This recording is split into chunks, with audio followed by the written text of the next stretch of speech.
भारत में मुगल सल्तनत की जड़ें इतनी विशाल है कि इसकी कहानी कभी दर्शकों को निराश नहीं करती। सम्राट अकबर का जीवन और उनके राजकाज को लेकर इतिहास के पन्नों में इतनी सामग्री है कि यह हर बार दर्शकों के लिए कुछ नया ही परोसती है। और हमने इस विषय पर कई ब्लॉकबस्टर फिल्में और शो भी पहले भी देख चुके हैं। अभिमन्यु सिंह के web show Taj divided by blood इस शो पर बने अब तक की सबसे संपूर्ण कहानियों में से एक है।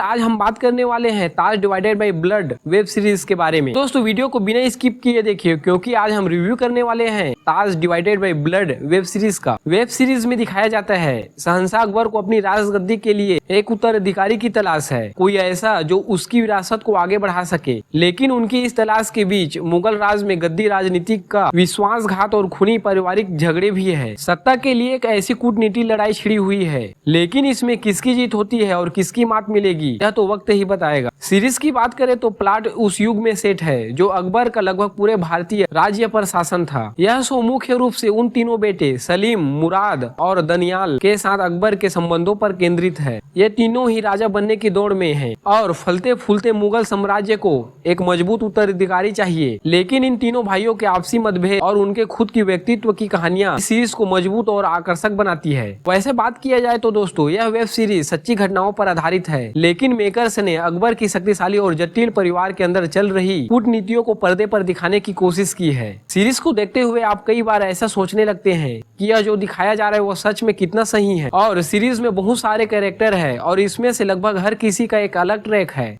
और दोस्तों इस वेब सीरीज का अच्छी बात यह है कि यह दूसरे शो की तरह बोरिंग नहीं लगती और या फिर प्लॉट से भटकती भी नहीं है। और इस वेब सीरीज में कई सारे ट्विस्ट टर्न देखने को मिलेंगे। साथ ही में यह वेब सीरीज लगातार अपनी गति से बहती चली जाती है। कुल मिलाकर बात किया जाए तो ताज डिवाइडेड बाई ब्लड का रोमांचक और मनोरंजक हो जाता है और इस वेब सीरीज का स्क्रीन प्ले आपको बांध कर रखने की कोशिश करता है। इस वेब सीरीज में राजघरानों की कहानी में हमारी दिलचस्प जिन चीजों को लेकर होती है वह इस वेब सीरीज में दिखाई गई है। फिर चाहे वह प्यार हो, वासना हो या फिर भूखे राजघरानों की कूटनीति हो, सब कुछ इस वेब सीरीज में देखने को मिलेगा। मुगलों की कहानी को जानना हमेशा की तरह हमें मजेदार साबित होता है। कुछ ऐसा साम्राज्य जिसे देश पर शासन किया और जो अजय माना जाता है। तो दोस्तों यह था इस वेब सीरीज का रिव्यू। अगर यह रिव्यू आपको अच्छा लगा तो हमारे इस वीडियो को एक लाइक जरूर करें और मिलते हैं एक नए ऐसे वीडियो के साथ। तब तक के लिए गुड बाय।